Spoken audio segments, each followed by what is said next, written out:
Televisión Gnóstica Transmundial. Medio de difusión artístico, científico, místico y filosófico de la Asociación Colombiana de Centros de Estudios Gnósticos, Antropológicos, Psicológicos y Culturales, AC. Por una nueva civilización y una nueva cultura sobre la faz de la Tierra.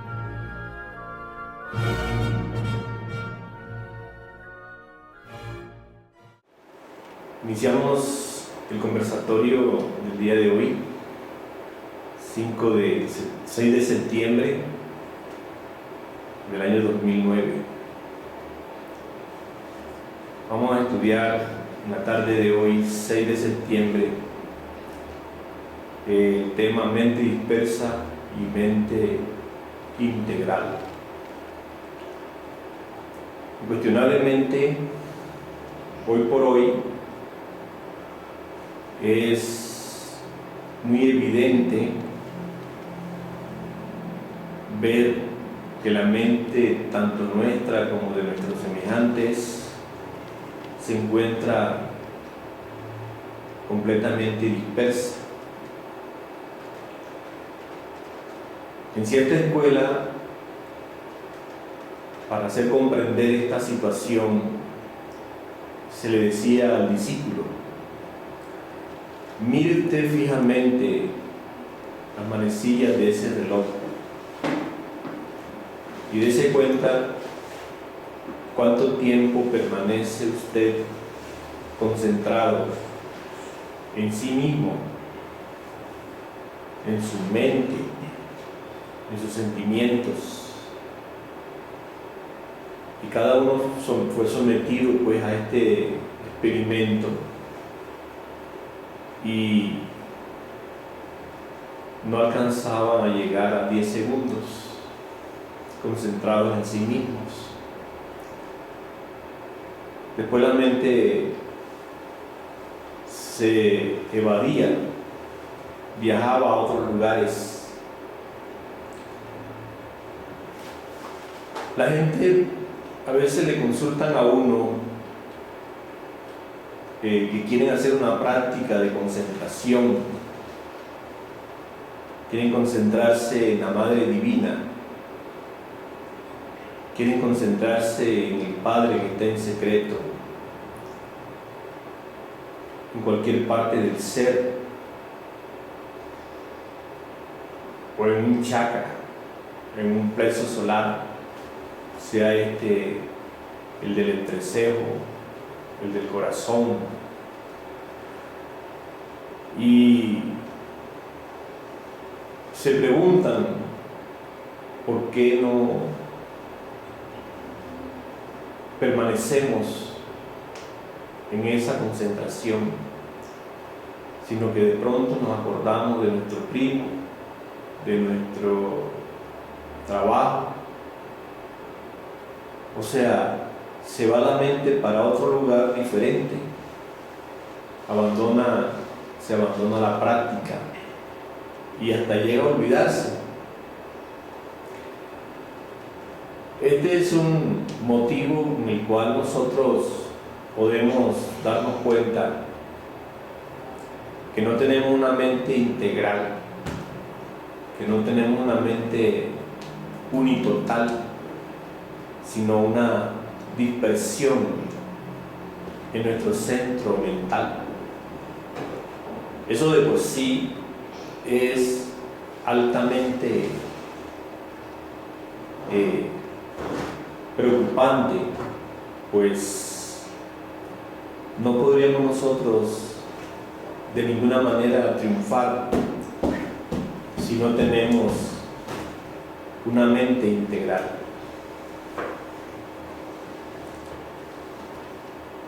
Pero no siempre tuvimos así como estamos actualmente. Hace unos 18 millones de años, cuando todavía no existía el ego, teníamos una mente integral.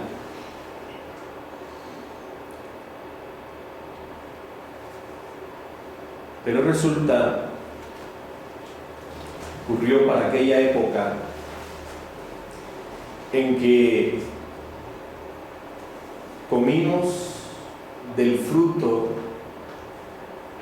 aquel que se nos dijo que no podíamos comer.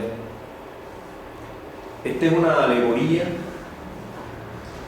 que representa la caída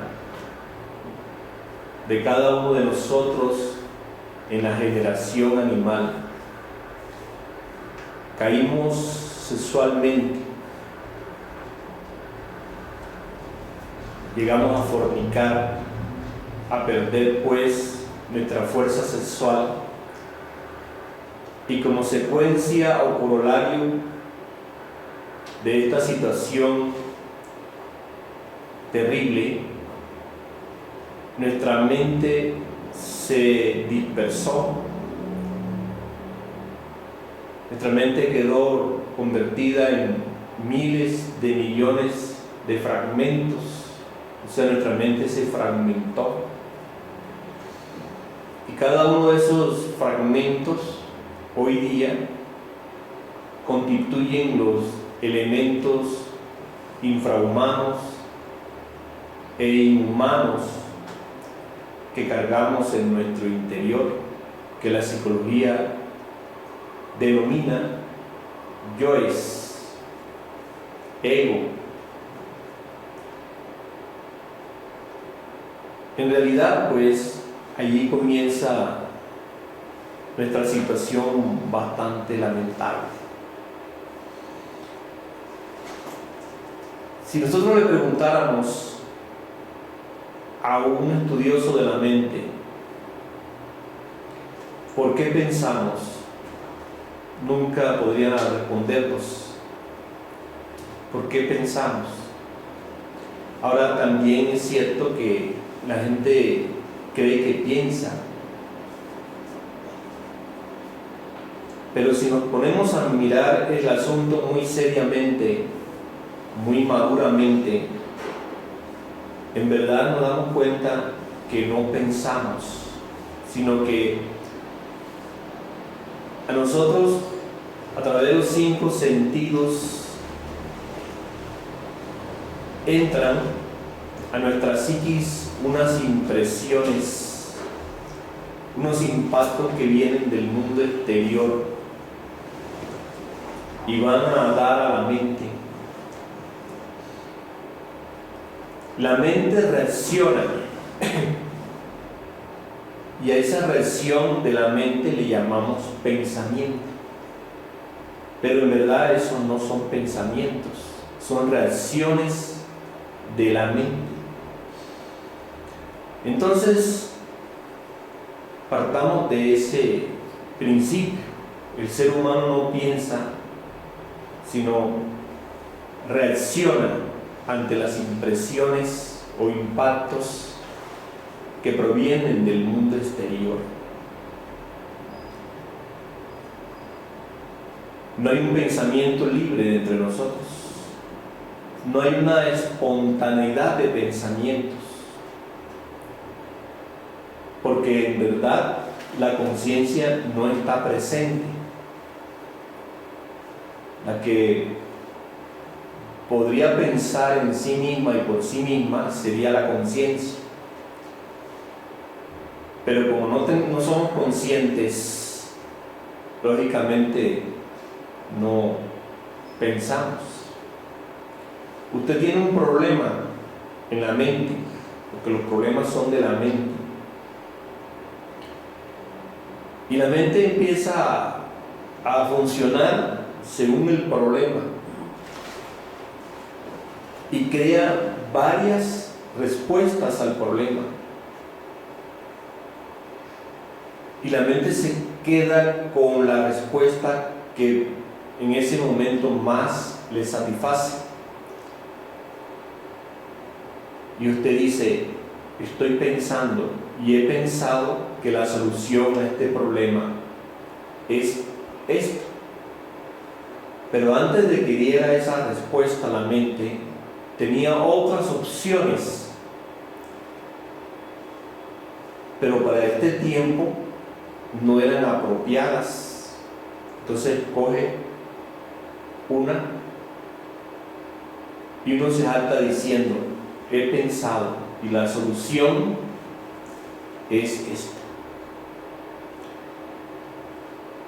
En sí, nosotros pensamos, o sea, lo que llamamos pensar se debe a las impresiones. Si entra una impresión y sale una reacción, eso lo llamamos pensamiento. Entonces, ¿cómo funciona la mente? La mente funciona por que entran impresiones. Si no recibe impresiones, la mente no se mueve, la mente no funciona. Entonces eso es importante que nos aclaremos para poder trabajar sobre el ego, sobre el yo psicológico. Porque ya cuando una persona se hace consciente que su mente funciona, es porque entra una impresión. Y esa impresión, al llegar a la mente reacciona, ya se va dando cuenta de algo muy importante. Uno, que no está pensando. Y dos, que quien reacciona es el ego. Y tres, tiene la posibilidad de descubrir en esa reacción la acción de un yo. Entonces, si nosotros resolvemos el cómo y el por qué pensamos, la mente puede convertirse en un instrumento útil. ¿Por qué? Porque cuando usted se da cuenta, repito, entra la impresión, responde la reacción, usted se da cuenta que la mente es un instrumento utilizado por el ego, un instrumento mecánico. Cuando cae en cuenta, es consciente de eso, ya usted puede utilizar la mente. La puede utilizar para hablar conscientemente, que la mente utilice ese instrumento para hablar, para pensar, para idear. Sería un instrumento maravilloso. Antes no. Por muy noble que usted vea la reacción, es reacción. Por muy divina que usted vea la reacción, es reacción, como dice la gente.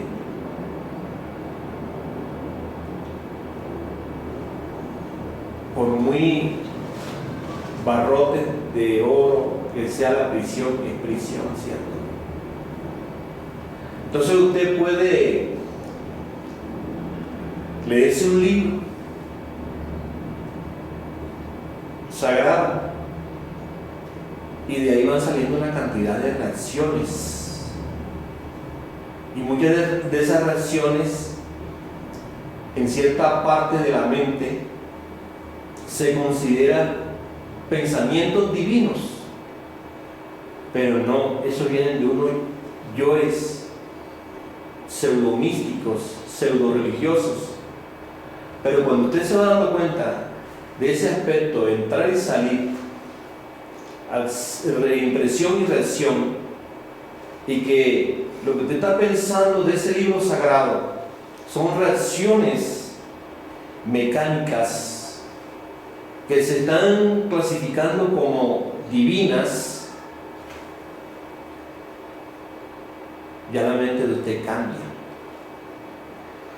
porque ya la puede utilizar sabiamente para realizar o llevar a cabo actividades conscientes, como pensamientos, ideas conscientes. Entonces es una gran diferencia, ¿no es cierto? ¿La ven ustedes? Mucho se ha hablado sobre la libertad intelectual. Pero ¿cómo podemos tener libertad intelectual si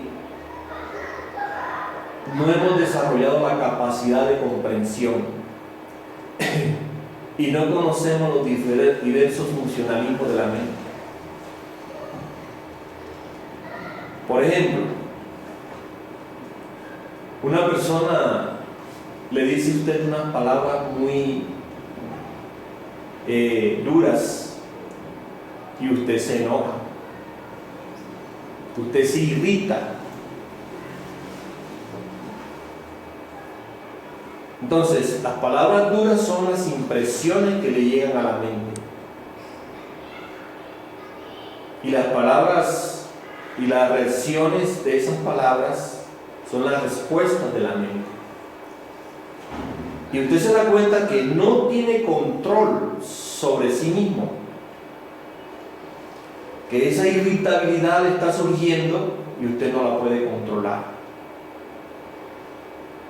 ¿Cierto? Eso quiere decir que usted no tiene libertad intelectual. Ahora, esa misma persona puede decirle, hombre, perdona, fue que me confundí y te dije esas palabras, pero ante ti y ante los demás, te pido pues perdón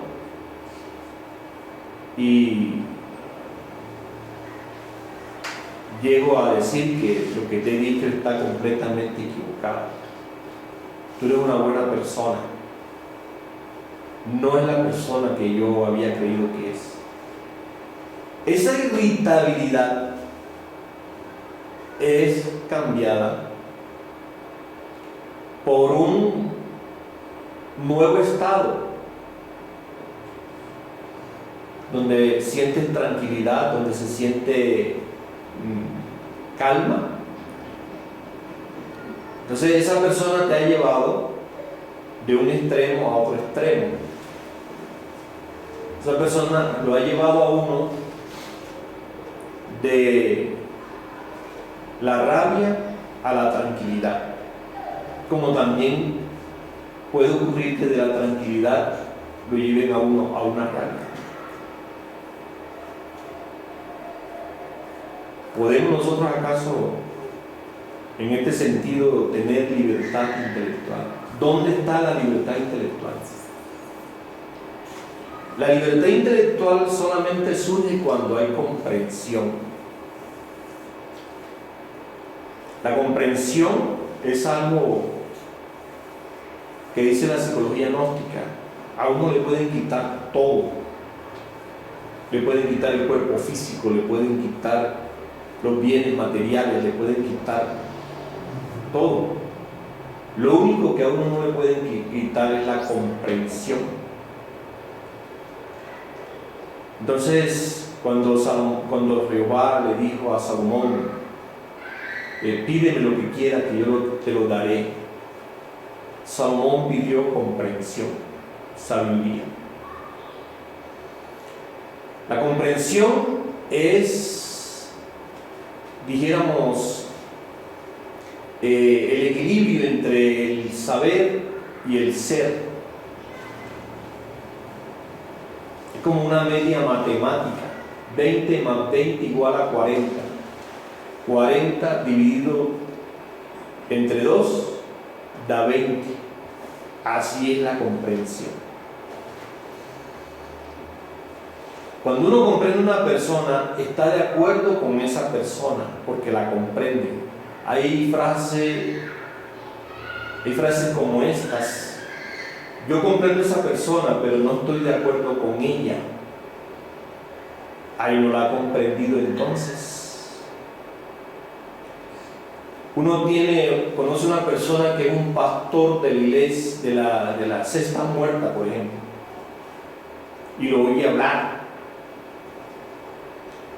Si lo comprende, no lo condena ni lo justifica.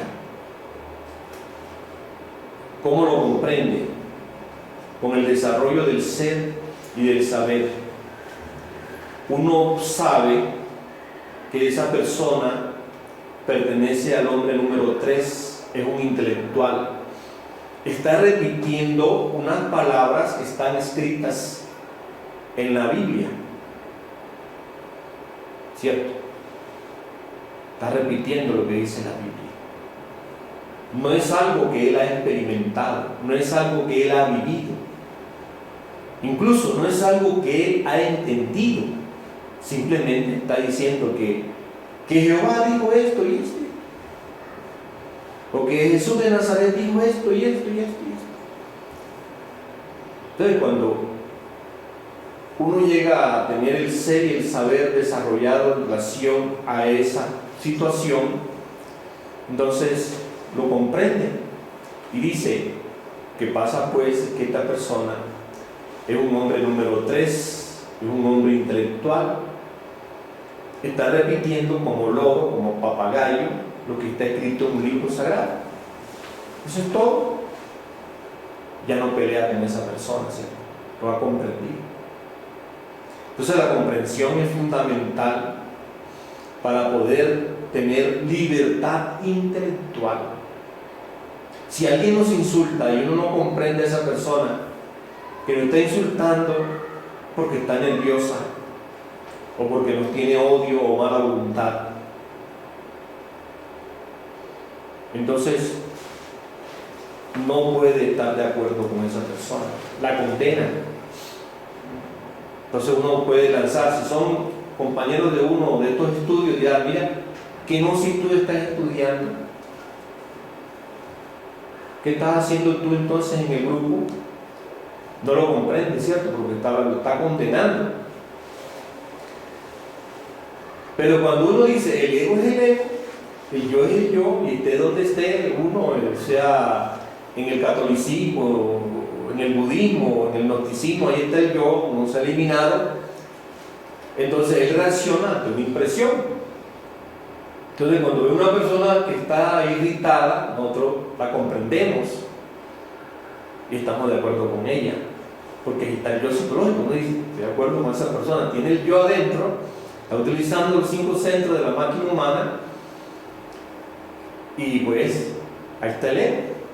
Entonces no la puede condenar, no la puede justificar.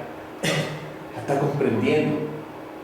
Él sabe que el yo está poseyendo a esa persona, la tiene en sus anillos ahí prisionera, ¿cierto? Así pues que es importante esta cuestión de la libertad intelectual y conocer los diversos funcionalismos de la mente. Conocer que la mente pues tiene una parte que es la mente intelectual, tiene otra parte que es la mente emocional, la mente motora, la mente instintiva y la mente sexual, y la mente intelectual superior y la mente emocional superior, ¿cierto? Son diferentes funcionalismos de la mente, que no solamente es una mente, la mente tiene varios funcionalismos, ¿cierto? Eso es básico. Y cuando uno conoce esos diversos mecanismos de la mente, entonces podemos liberarnos de ella.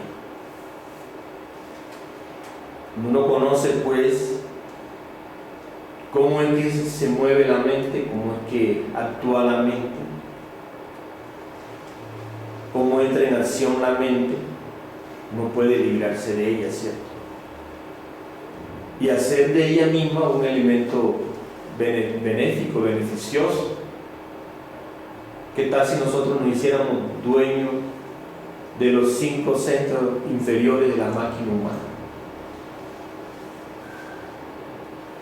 ¿Cómo nos haríamos dueños? Ustedes saben que son 5 centros y cada centro está dentro de los otros centros. O sea, un centro tiene 5 secciones y que las secciones motoras son las secciones más mecánicas de los centros, y en las secciones más mecánicas de los centros la atención es 0. Bueno, usted se está dando cuenta de esa cuestión, ¿cierto? De que usted camina con atención 0, usted habla con atención 0, usted siente con atención 0, lo cual está indicando que está viviendo en las secciones más mecánicas de los centros. Y las sesiones más mecánicas de los centros son las sesiones motoras, instintivas. Cuando usted se está dando cuenta, usted en un momento dado está caminando y se da cuenta que está caminando sin atención, o está escribiendo y no hay atención, o está hablando y no está colocando la atención, y usted cae en cuenta de eso, sabe eso, usted puede beneficiarse de esos 5 centros, porque puede irse a las sesiones superiores de esos centros. Puede utilizar las sesiones creadoras de los centros. Por ejemplo, dijéramos el centro intelectual, la parte superior del centro intelectual la podría utilizar para crear en el arte, crear en la ciencia, crear en la religión, crear en la filosofía. Se está dando cuenta, pues, que tiene un centro, una función psicológica. Pero usted siempre ha vivido allí en la parte motora, en la parte mecánica, donde usted se aburre, se cansa, se hastía, ¿cierto? Dijéramos, un matrimonio viviendo en la parte mecánica del centro sexual, llega un momento en que se cansan, se aburren, se hastían, se cogen bronca, mala voluntad, sexualmente hablando. ¿Cuántas veces la gente no le comenta a uno, es que estoy aburrido, estoy cansado? Claro, uno viviendo allí en la parte mecánica de los centros se cansa. Sí, es lo mismo. Me acuerdo ahora, por ejemplo, que hay músicas que cansan, 2 o 3 discos, lo cansan a uno, ¿cierto? Porque van a dar a esa misma parte mecánica, ¿cierto?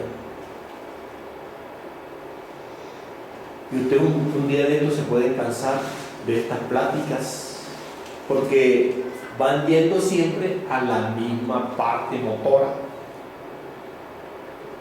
Y dice, hombre, al diablo con esas pláticas.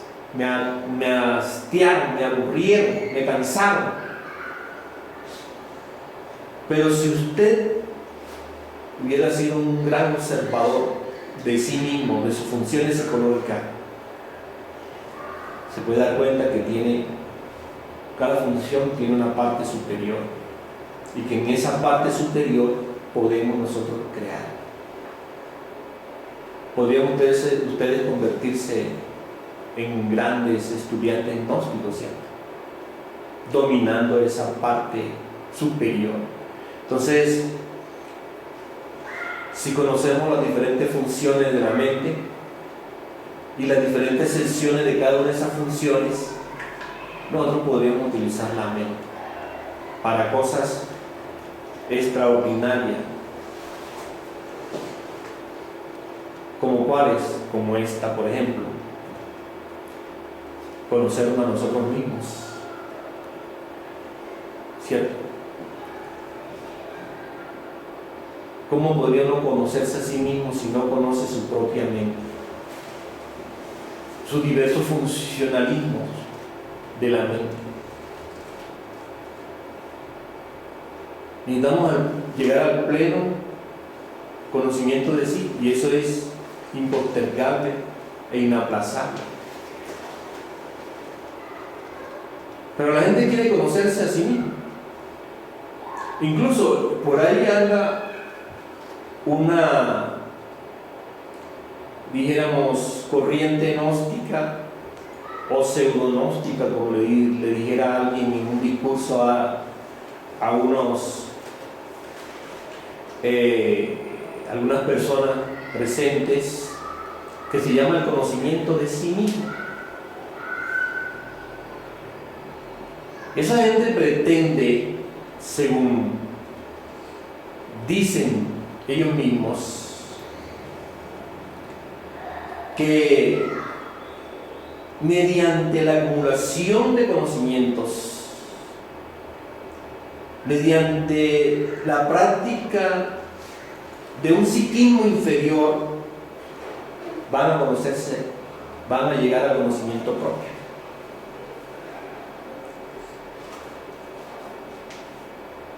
La pregunta es, ¿cómo se podría llegar a un conocimiento propio si no se conocen o no conocen ellos los diversos funcionalismos de la mente?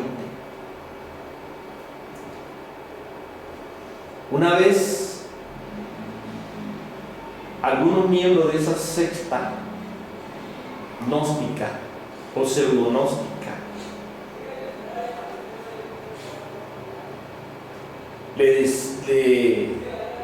se decían que eso de estudiar los centros, ¿para qué? Que eso de estudiar los funcionalismos de la mente, ¿para qué? Entonces, si no estudiamos los funcionalismos de la mente, los diversos funcionalismos del entendimiento, ¿cómo podríamos controlar nuestra mente? ¿Cómo podríamos controlar nuestras ideas si no sabemos de dónde provienen? ¿Y cómo surgen? ¿Cómo podríamos controlar nuestras emociones que generalmente son negativas, que nos sentimos embrujados, que nos embrujaron, que nos sentimos rabiosos, que nos sentimos celosos, que nos sentimos iracundos, lujuriosos, envidiosos, codiciosos? ¿Cómo podríamos nosotros manejar esas emociones negativas si no sabemos cómo es que funciona el centro emocional, el cilindro emocional de la máquina? Entonces, es necesario, damas y caballeros aquí presentes, que nosotros nos dediquemos más a estudiar la mente. ¿Cómo es que ella funciona? ¿Cómo es que ella trabaja? ¿Por qué funciona? Para poder realizar dentro de nosotros un cambio, una transformación. Para recibir la buena nueva, vean ustedes en el Evangelio, ¿no? Dice Juan el Bautista: arrepentíos, porque viene la buena nueva. Esa palabra arrepentíos está mal traducida. Se traduce como cambiar la mente, porque viene la buena nueva. O sea, viene una enseñanza de tipo superior. Lo que pasa es que los que tradujeron los evangelios al español, al inglés, al latín, etcétera, no tenían un conocimiento de lo que estaba escrito allí. Lo tradujeron así como nosotros traducir de una manera sin conocimiento de causa, dijéramos un texto de ciencia o un texto, algún libro de tecnología. Entonces, estas personas que tradujeron el evangelio, los evangelios, no conocían en sí pues las ideas cristianas en el fondo. Por eso es que uno encuentra en los evangelios tantos y tantos errores, pero errores terribles. Luego, el comienzo del trabajo está en el cambio de mente, en el conocimiento de la mente, para poder cambiar la mente. Si no cambiamos la mente, ¿cómo cambiamos nosotros? Nosotros somos la mente. Nosotros somos lo que pensamos. Un hombre es lo que piensa. ¿Y qué pensamos nosotros? Pues las ideas del ego, del yo psicológico. Entonces necesitamos cambiar la mente, necesitamos transformar la mente. Porque si no la cambiamos, seguimos con los mismos condicionamientos. ¿Cierto? Nuestra mente está condicionada. La mente de nosotros está condicionada por las cosas que nos dijeron en el hogar, en la escuela, en el colegio, en la universidad, por las costumbres por los hábitos. Tenemos una cantidad de condicionamiento. Cada condicionamiento es una cárcel donde la mente está prisionera. Por ejemplo, la religión dogmática es una cárcel. Ya ustedes entenderán por qué la gente se pelea entre sí por las religiones. Porque están condicionadas a creer que su religión es la mejor y la única. Hay gente que todavía en este siglo XXI creen que la única religión que existe en el mundo es la religión católica. Hay gente que todavía tienen una reacción recalcitrante y tienen un condicionamiento tan anticuados que piensan que su religión es la mejor, es la única. Pero ese pensamiento no es real, son condicionamientos de la mente. Si esa gente tuviesen la fortuna de abrirse un poquito más, de abrir un poquito más la mente, de despejarla un poquito más, verían cosas extraordinarias. Se darían cuenta que se están muriendo, están vegetando en unos condicionamientos religiosos. Y eso pasa también en la economía. Los condicionamientos de la economía. Toda la miseria en que se encuentra el mundo, la pobreza que vive el mundo, se debe a los acondicionamientos de la mente de esos economistas. Miren los partidos políticos.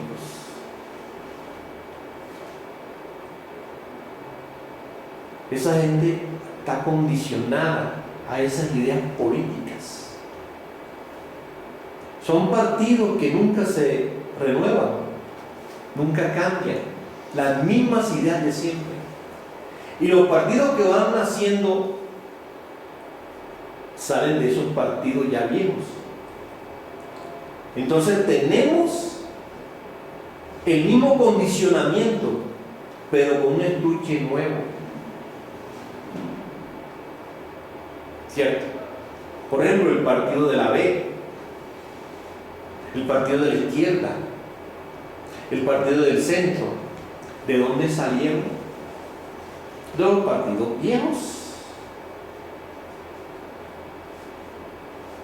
Entonces el partido de la B, el partido del centro, el partido de la izquierda están presentando un estuche nuevo, pero dentro de esos estuches nuevos están las viejas ideas de los viejos partidos políticos. Así que ustedes no ven nada nuevo. ¿Cuáles son las ideas renovadoras que hablan los partidos? Mentiras, son los mismos condicionamientos, que es diferente al POSCLA, que no toma las ideas ajenas de esos partidos. Entonces el POSCLA te está presentando una idea, ideas del presente, del aquí y del ahora. No son tomadas del ayer, sino de un aquí, ahora, presente, ¿cierto? Entonces nuestra mente está condicionada en lo económico, en lo político, en lo social, en lo religioso, en lo espiritual. Ahí no hay nada nuevo, son condicionamientos. Lo mismo de siempre, ¿verdad? ¿Cuánta gente no dice que habla de la buena voluntad? De la buena voluntad. La buena voluntad sería la voluntad sin cadenas. Pero realmente nosotros no tenemos la buena voluntad. ¿Por qué? Porque no hemos disuelto el ego, no lo hemos eliminado. Ciertamente nosotros lo tenemos siempre es la vieja voluntad, la mala voluntad, y no la buena voluntad. La gente a veces dice, mira, es sorprendente esta persona con esa voluntad de acero, con esa voluntad terrible, llegó a estudiar y llegó a hacer lo que es hoy día. Pero si hacemos un estudio analítico a esas acciones de esa persona, nos damos cuenta que no es voluntad de la conciencia, o sea, no es voluntad consciente, sino un ego que se aferró a ciertos condicionamientos y llegó a estudiar, llegó a hacer lo que dice que es hoy, ¿cierto? Entonces la mente debe convertirse en un mecanismo obediente. La mente no nos obedece. Nosotros hemos dicho en ciertas prácticas, con la mente dispersa, con la mente esta que está desatenta,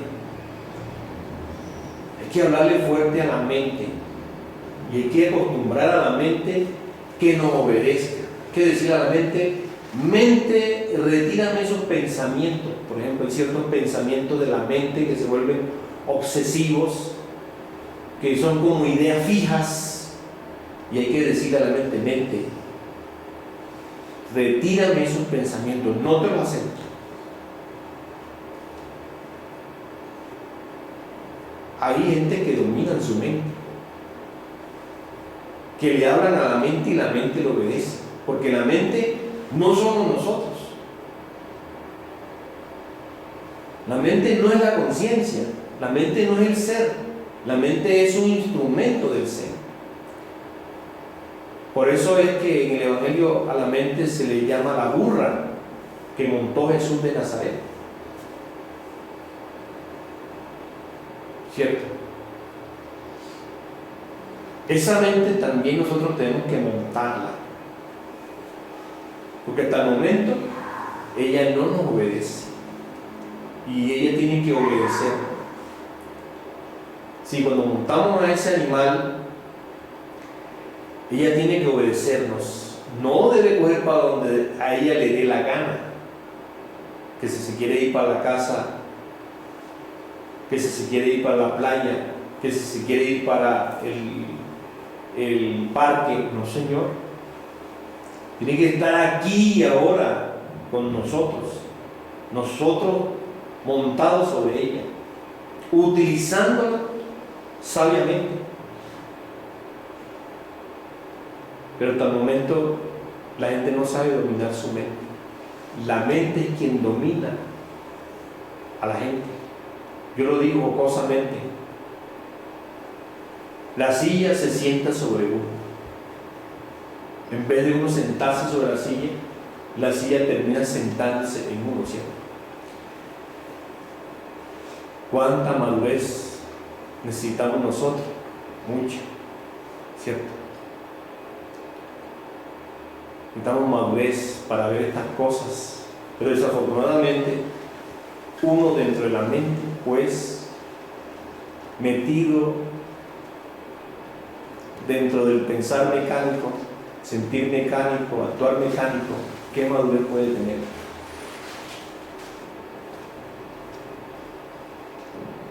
Necesitamos, pues, ir a la conquista de la mente. No ser un mentalista, no vayan a confundir eso. Porque los mentalistas son unos yoes que controlan a otros yoes. De eso no estamos hablando. Y tampoco los mentalistas controlan la mente de ellos, sino ellos tienden a controlar la mente ajena. ¿Y nosotros para qué nos sirve controlar la mente ajena? Nosotros no vamos a controlar la mente ajena, sino nuestra propia mente. En la mente hay una cosa que se llama la esencia de la mente. Y esa esencia de la mente es la inteligencia. Tiene unos principios, directrices, unos átomos inteligentes que nosotros los necesitamos para realizar nuestro trabajo. Entonces ya ven ustedes la importancia de esta práctica de integrar a la mente de saberla utilizar, de saberla controlar, de saberla manejar. La mente no puede continuar en nosotros siendo una rueda suelta, pensando que le venga en gana, hacer lo que quiera, no. Entonces que la mente dice, voy a pensar en Juana, y sale pensando en Juana y se identifica con Juana, ya eso es obsoleto. Eso no corresponde a nuestros estudios.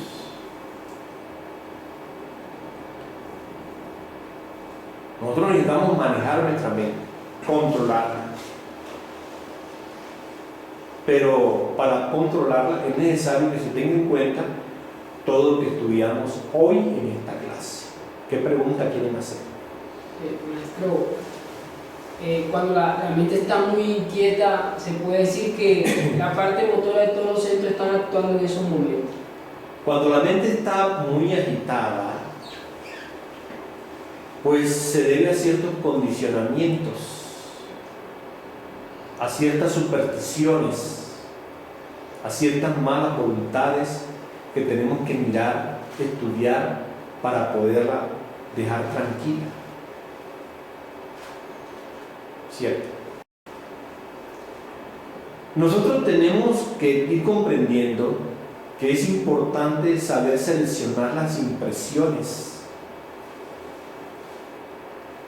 No hay que permitirle que la mente se alimente de impresiones vulgares, indecentes, temerosas.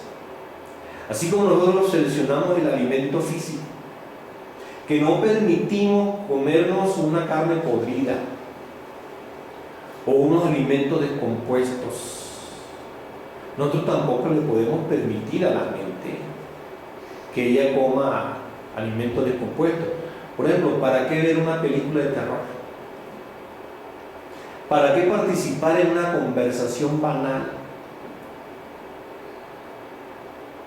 que no tenga ningún sentido? ¿Cierto? Juan dice en el Evangelio según San Juan que Jesús le dijo a los fariseos: vosotros no sois hijos de Dios, porque si fuerais hijos de Dios, las obras de Dios hicierais. Nosotros podemos ponernos ese yugo psicológico, trabajar con ese yugo. Fíjense, si cuando la mente venga a molestarnos, a traernos representaciones mentales horribles de accidentes y cosas así, o cuando la mente venga a alterar nuestra tranquilidad con ciertas ideas, podríamos decirle: mente, tú no eres hija de Dios, porque así no piensa Dios. Esas cosas que estás haciendo no son de Dios. No podría ayudar a volvernos un poco más conscientes de la acción de la mente. Entonces, si nosotros vamos a una sala de cine a ver una película de terror, podríamos decirle a la mente: mente, ¿tú para qué me traes aquí? Esto que vamos a ver no es obra de Dios. Entonces, no podemos ver esto, ¿cierto? O tengamos una conversación donde vamos a hablar de fulano o de fulana, tenemos que decirle a la mente: ¿esto para qué sirve? O vamos a tener con el sexo opuesto una conversación morbosa, lujuriosa, tenemos que decirle a la mente: ¿y esto para qué sirve? ¿Qué otra pregunta? O sea, maestro, que es importante de momento en momento independizarse de la mente con esos yugos. Sí, podríamos ayudarnos a través de esta enseñanza de nuestro Señor Cristo, que es una enseñanza 100% gnóstica, ¿cierto?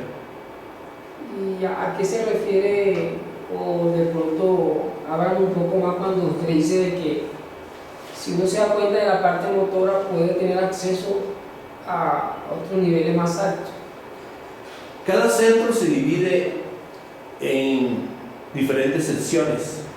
Y las diferentes secciones, por ejemplo, el centro intelectual se divide en sección intelectual, sección emocional, sección motora, sección instintiva y sección sexual, ¿cierto? Lo mismo le pasa a la emocional. Se divide en una parte intelectual, emocional, motor, instintiva y sexual, y también la motora, etcétera, etcétera, ¿cierto? Pero al mismo tiempo, cada sección y cada total del centro se divide en dos partes, la parte positiva y negativa. Si nosotros nos eleváramos hacia las secciones superiores de los centros, caeríamos en la parte positiva de los centros. Y en esa parte podríamos volvernos creadores. Si tú te pones a leer todos los días los periódicos, o te pones a ver todos los días los noticieros de televisión, terminas degenerado. Porque lo que se dice allí, lo que se muestra allí, no se corresponde con las partes elevadas de los centros. ¿Cierto?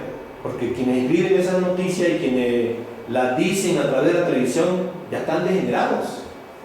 Lo que quieren es la degeneración de la humanidad. Entonces, ¿para qué vamos a ponernos a ver ese noticiero? ¿De qué sirve? De nada.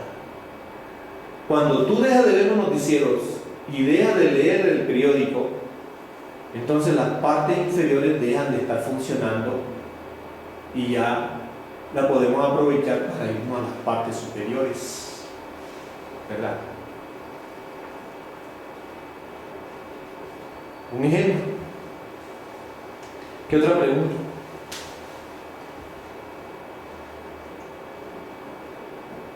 Maestro, porque no acostumbramos a vivir, digamos, fuera de nosotros mismos. O sea, siempre andamos fuera. Porque todo es de atención. Nosotros perdimos vivir colocando nuestra atención sobre sí mismo. Entonces la colocamos allá afuera. Entonces estamos viendo afuera. A raíz de eso, un libro sagrado dice que los dioses se reunieron a ver dónde colocaban la sabiduría, porque el hombre había pecado y pues no era merecedor de la sabiduría, ¿cierto? ¿Y qué sucedió? Que propusieron esconderla por un lado, por otro lado, hasta que un Dios dijo: vamos a esconderla dentro de él mismo, porque allí nunca la encontrará. Y fíjate, la sabiduría está entre nosotros. Por eso dice: nócete ipsum, conócete a ti mismo y conocerás el universo y a Dios. Entonces la gente anda buscando a Dios afuera. ¿Quién lo va a encontrar afuera? Nadie. La gente quiere conocerse a través de los libros que escribió X, Y y Z. ¿Quién se va a conocer a través de las ideas de los demás? Entonces todo es de atención. Si tú colocas la atención dentro de ti, la diriges hacia ti mismo, hacia tu propia psiquis, o sea, manera de pensar y sentir, ahí te vas a conocer. Pero no, si la diriges hacia afuera, ¿cómo te vas a conocer? ¿Qué otra pregunta?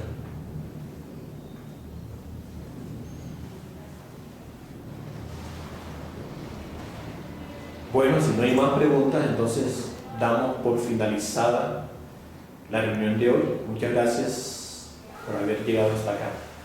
Que pasen una tarde.